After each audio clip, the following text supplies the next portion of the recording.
bienvenue Youssef Alaoui. Merci. Je rappelle que vous êtes vice-président général de l'APEBI. Oui. Donc moi j'ai envie de dire, on va aborder aujourd'hui une thématique autour du numérique, parce qu'on n'arrête pas de parler du numérique partout dans le monde, les GAFA, les autres, mais chez nous ça se traduit par quoi le numérique? Aujourd'hui il y a l'APEBI qui est un opérateur fédération professionnelle, c'est bien ça. Il y a une agence nationale, on en est où voilà, de l'avancée, dans voilà, la dynamique du numérique? En fait, il y a le Maroc, il y a des choses qui ont été faites, il y a des choses bien, il y a des choses moins bien. Il y a eu l'activation de l'agence du numérique, donc c'est l'agence de développement du digital. C'était fin de l'année dernière. Et il y a eu un plan Maroc Digital 2020. Donc l'ambition est là, les plans stratégiques sont là, mais en termes de mise en place, il y a encore du retard. C'est-à-dire du retard. Du retard à l'allumage, on n'arrive pas à actionner, à prendre des décisions, c'est quoi, c'est le centre de décision qui n'est pas visible, c'est pas dynamique. On ne voit pas un fil conducteur dans ce qui est fait, c'est-à-dire il n'y a pas une stratégie très claire avec des étapes de mise en œuvre. En parlant de l'agence, donc on n'a pas encore nommé un directeur de l'agence, donc on travaille toujours avec une directrice par intérim. Par intérim, oui. Et donc là, ça peut affecter les prises de décision. Parce que quand je vous parle de ça, c'est que je suis convaincu qu'il y a un véritable enjeu, parce que plus on prend du retard, plus c'est le pays dans son ensemble qui prend du retard, et plus ça plombe un petit peu la croissance numérique, parce qu'on parle de croissance numérique aujourd'hui. Oui, en fait, avant, c'était un luxe de digitaliser les services. Maintenant, c'est plus un luxe. C'est une obligation. C'est une obligation. Et il y a des chantiers qui sont prioritaires, par exemple comme l'interconnexion des administrations. L'interconnexion, c'est-à-dire une plateforme, il faut que les administrations arrivent à communiquer entre elles.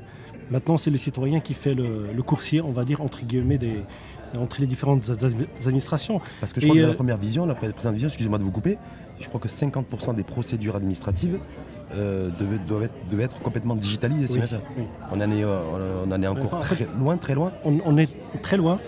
On a commencé par digitaliser tout ce qui est, on va dire, une collecte d'argent. C'est les impôts, c'est les la PG. DGI qui a fait du bon travail, c'est la vignette. Oui, c'est toujours dans l'intérêt de l'État. Oui. Et là, il faut vraiment faire des choses pour l'intérêt du citoyen. Est-ce que l'APEBI, au travers de Youssef Alaoui, est en colère aujourd'hui? Dans cette période-là, j'ai l'impression, je me dis, vous avez gardé le sourire, vous avez un regard pétillant, mais bon, on voit que vous dites les choses aussi avec un peu de manière acerbe, non? On avait accueilli l'agence avec vraiment avec bonheur, on va dire. Et là, on a du mal à voir un petit peu une feuille de route claire. Et on a du mal à voir tout ce qui est, par exemple, si je parle de l'administration, rien que le fait avant c'était les services, les services, on va dire, administratifs. Il faut que l'administration change de mindset. Il faut qu'on ait le service aux citoyens. C'est-à-dire il faut qu'on s'adapte aux citoyens.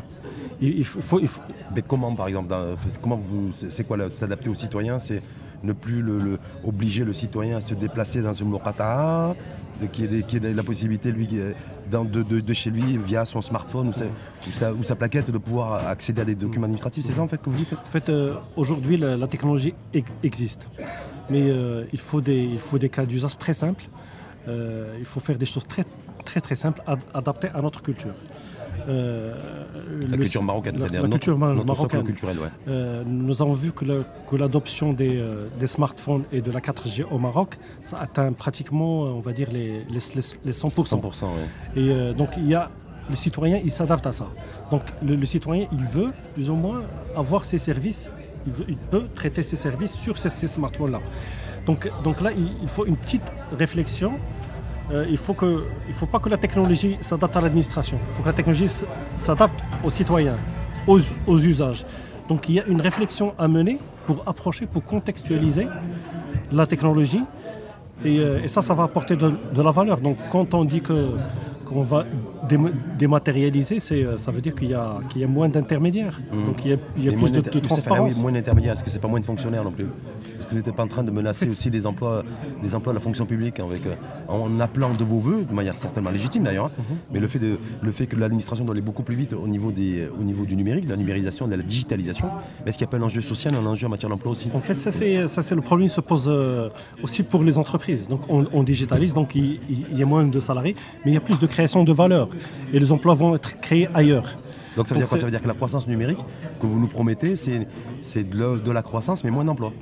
Bien sûr, c'est de la croissance. Mais c'est un modèle un peu capitalistique, non? Ça veut dire si par exemple, on digitalise le parcours de l'investisseur, ou bien le parcours de la création de l'entreprise, donc automatiquement, il y aura plus de création d'entreprises, il y aura plus d'investisseurs.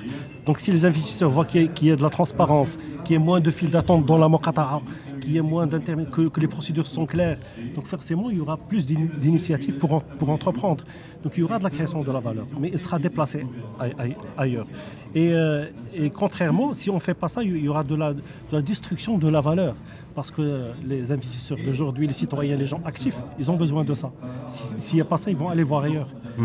Et l'autre jour, là, nous avons reçu certainement quelqu'un que vous connaissez aussi, un acteur du numérique, Taler Fadli, qui est aussi membre d'ailleurs de cette agence nationale du digital, qui nous disait, bon, un petit peu comme vous, il faut tenir compte de notre logiciel et socle culturel, et ne pas superposer, modéliser, singer d'autres modèles digitaux au niveau de la société. Et puis il nous a dit, voilà, ce qui serait bien d'ailleurs, c'est de digitaliser le Mqaddam. Ben oui, en fait, digitaliser le Mqaddam, on peut le comprendre comme il faut contextualiser la technologie. C'est-à-dire en fait, ça ne sert à rien d'importer des pratiques ou bien des cas d'usage qui existent ailleurs. Donc il faut réfléchir des cas très simples, c'est du design thinking, c'est-à-dire c'est de mettre le citoyen au cœur de la réflexion. On peut sortir avec des cas d'usage très, très, très simples. Il faut tenir compte de l'Mqaddam, de l'Khalifa, de l'Qaïd, des gens qui ont besoin aussi de... C'est-à-dire qu'il ne faut pas tout digitaliser non plus, parce que le Marocain, il est tactile, donc il a besoin de... Il faut toucher. Il faut toucher. Donc il faut contextualiser et réfléchir au cas d'usage adapté à notre culture. Donc le Mqaddam, c'est l'exemple le plus frappant. Donc vous inscrivez là-dedans, c'est l'existant, les agents d'autorité, peu importe les échelons, il faut les maintenir, mais en travaillant un petit peu un processus de digitalisation. C'est vrai qu'il ne faut pas être rigide par rapport aux procédures, parce que les procédures ne sont pas écrites sur le marbre. Ils peuvent évoluer en fonction du citoyen. Donc là, il faut penser le service aux citoyens. C'est-à-dire, vous pensez citoyen et sortir des cas d'usage, et non pas partir des procédures. Donc c'est plus le citoyen, notre culture qui impose les cas d'usage. Youssef Alaoui, vous n'êtes pas sans savoir d'ailleurs qu'il y a un déficit aujourd'hui en termes de services publics, on le voit dans l'expression populaire sur les réseaux sociaux. Voilà, les hôpitaux, la santé, le logement, l'emploi et autres. Est-ce que vous êtes convaincu que le numérique, que les nouvelles technologies peuvent réconcilier les différentes populations, les administrations avec les administrés, voilà. Est-ce qu'on peut retrouver un bien vivre ensemble aussi via les nouvelles technologies? En fait, les nouvelles technologies, déjà, ils donnent de la visibilité. C'est-à-dire quand une procédure elle est automatisée, déjà elle est claire. Donc on peut l'écrire sur une procédure. Donc déjà il y a la confiance. Après on peut mesurer. C'est-à-dire si je fais une demande, grâce au numérique, je peux savoir à quelle étape elle est ma demande. Donc là c'est vraiment une traçabilité. Donc voilà. Il y a une traçabilité. Et si par exemple j'ai un document chez une autre administration, l'autre administration il peut le retrouver facilement. Donc le numérique il améliore la confiance, la productivité, il améliore même la consommation, l'interaction. Et nous, en fait, on essaie de maintenir la pression pour digitaliser ça. Digitaliser, c'est grâce à notre salon, c'est-à-dire qu'on est à la 3e édition de notre salon Africa IT Expo. Oui. Et donc on le fait de façon annuelle. C'est dur à maintenir, mais pour maintenir la pression auprès du pouvoir public, pour aller vers la digitalisation. Sinon, on sera dépassé. Mais au niveau du continent, il y a des pays qui sont avant-gardistes, qui sont loin devant nous d'ailleurs. Hein. Je pense le Kenya au niveau du mobile banking, toutes ces choses-là. Il y a des pays africains qui...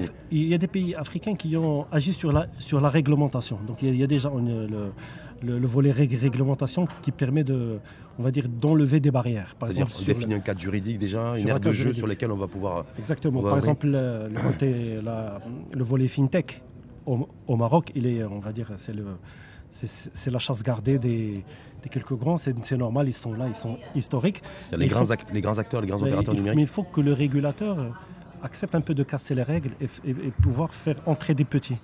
Et c'est des petits qui viennent avec des nouvelles manières de faire qui peuvent révolutionner. Au Kenya, par exemple, donc ils ont réglementé le Kenya, le Nigeria et l'Afrique du Sud. Ils ont réglementé sur le mobile paiement. Il n'est plus l'apanage des grandes banques, c'est aussi les établissements de paiement, ça peut être les opérateurs télécoms qui peuvent faire ça. Ça a été ouvert. Ouais. Et ça a permis de voir émerger des géants dans le mobile paiement. Et ça apporte de la valeur. Il y a 40% du PIB du Kenya qui transite via le mobile paiement. Donc et nous, on en est où au Maroc on vient de lancer il y a des choses, il y a des petits projets qui ont été mis sur le marché. Oui, c'est une bonne chose. C'est la loi on va dire la loi de la FinTech au Maroc, c'est une petite révolution. Mais après, on est tant qu'il n'y a pas encore l'interopérabilité, c'est-à-dire que les différents outils de paiement permettent de communiquer entre eux, donc on ne peut pas voir se déployer ce genre d'outils. Il faut de l'interopérabilité, il faut encore pousser il faut aussi imposer à ce que des choses passent forcément par ce canal. Donc il y a le rôle de l'État. Par exemple, si je prends le Sénégal, on avait reçu dans le salon MPay le ministre des Finances, le secrétaire le vice-ministre des Finances. Il nous a expliqué qu'ils utilisent le mobile paiement pour verser les subventions aux familles. C'est-à-dire ils versent sur les allocations sociales. Les allocations sociales. Et après, ils font la traçabilité des dépenses. C'est-à-dire je te verse, après il faut payer le transport, l'école, la santé. Et je peux vérifier sur ton compte de mobile paiement que tu as bien versé ça à l'école, à la santé.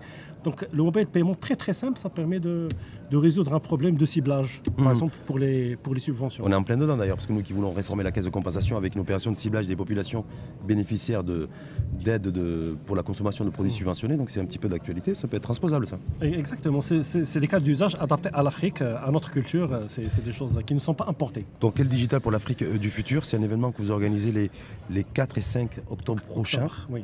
Voilà. C'est le 4-5 octobre, c'est la 3e édition. Ouais, Cette année, on le fait à Rabat et non pas à Casa. On le faisait à la foire de Casablanca. Donc, mais cette année, ça sera plus un business forum. Donc, c'est un espace de réflexion. Ah, business d'abord. Hein. C'est un business forum. Oui. D'accord. On vient si on veut faire du business. Si on veut faire du business et pour assister à des interventions de grande qualité. C'est-à-dire c'est du contenu. On a mis l'accent sur du contenu que sur l'exposition de produits. Donc il y a plusieurs événements. C'est un événement qu'on a fait en partenariat avec le ministère de l'économie et de l'investissement numérique. Notre partenaire c'est l'AMDI. Et vraiment il nous aide beaucoup sur cet événement, notamment avec les acteurs africains, donc il a une bonne connexion. Ouais. C'est quel digital pour l'Afrique du futur. C'est la réflexion, c'est que... Pourquoi quel digital pour l'Afrique du futur? C'est-à-dire le digital, on voit qu'il apporte de la valeur partout dans le monde, mais notre continent, notre pays, on a notre propre défi, nos propres défis. Quels sont nos défis? C'est l'éducation, c'est la santé, c'est l'agriculture, qui ne sont pas forcément les défis de l'Europe. Donc nous, on va réfléchir à qu'est-ce que le digital peut simplement résoudre ces problèmes dans le futur. Parce qu'on dit qu'aujourd'hui, les nouvelles technologies sont un outil merveilleux pour l'effet de rattrapage pour les pays qui, en matière de développement. Je crois savoir que l'Afrique est le continent le plus dépourvu en la matière, où il y a un cratère en matière de fracture numérique.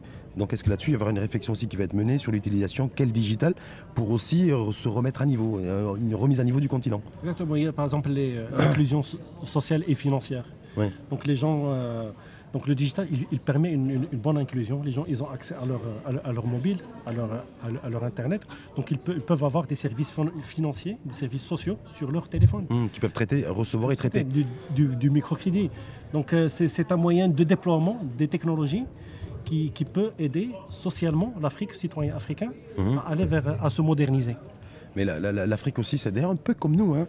Ça demande aussi toute une infrastructure, des investissements lourds en matière d'infrastructure réseau, parce qu'il faut aussi doter l'ensemble du continent aussi de réseaux, peut-être de fibrés et autres, pour permettre d'avoir une connectivité la plus importante possible. Est-ce que là, dans le cadre de ce forum-là, il y aura aussi une une réflexion dans ce sens? En fait, c'est pas l'objectif, c'est plus les usages qu'on peut en bénéficier. Ouais.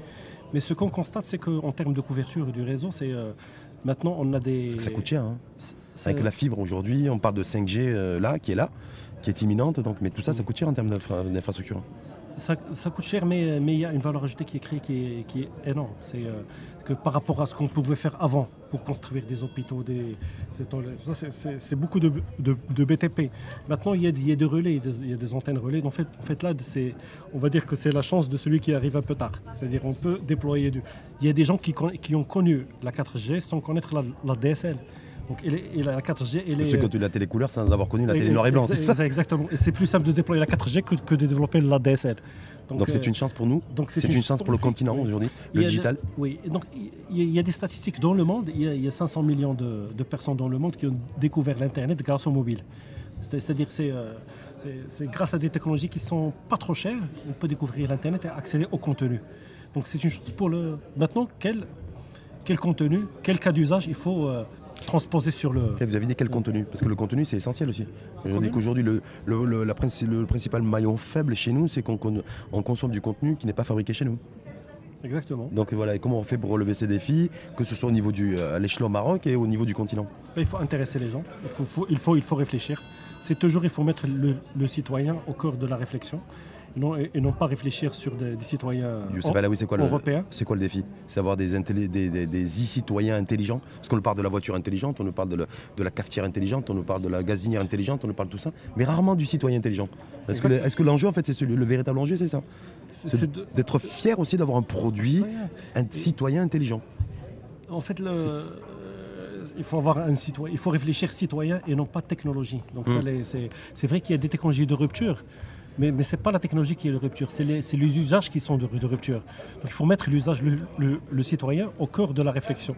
C'est un citoyen intelligent qu'il faut doter, équiper, et très simplement. Il ne faut pas aller dans l'euphorie. Dites-moi, c'est pour cet événement qu'est le Digital pour l'Afrique du futur 4-5 octobre prochain, votre ministre de tutelle, il sera invité? Oui, c'est Mounahfed Alami, donc il sera invité. Le secrétaire d'État sera également invité? Tout le monde, on va inviter tout le monde. Et on l'a fait à Rabat pour être proche de l'administration. Ah oui, en plus. Donc c'est ça. C'est la stratégie. Bah oui. Je vais vous dire, mais pourquoi j'ai pas pensé à vous poser cette question? Pourquoi vous le faites à Rabat? C'est stratégique.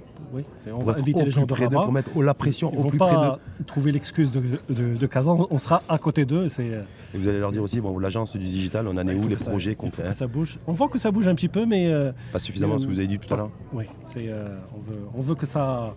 On va dire de manière gentille, il faut donner un coup de pied dans la fourmilière. Donc il faut que l'agence donne un coup de pied dans la fourmilière. Très bien, en tout cas merci à vous, Youssef Alaoui. Merci beaucoup. Je rappelle que vous êtes vice-président général de l'APEBI et que d'ailleurs on suivra ça. Hein. Donc il y a votre événement qui se déroulera le 4-5 octobre prochain dans Quel Digital pour l'Afrique du futur. Donc on passe l'été, vous allez prendre quelques vacances? Oui, un peu, oui. Voilà, donc on se retrouvera après, puis on suivra aussi les avancées à la fois de cette agence, de la numérisation chez nous, et puis à la lumière de votre événement. Excellent. Merci à vous. Merci beaucoup. Et bonne journée. Merci beaucoup.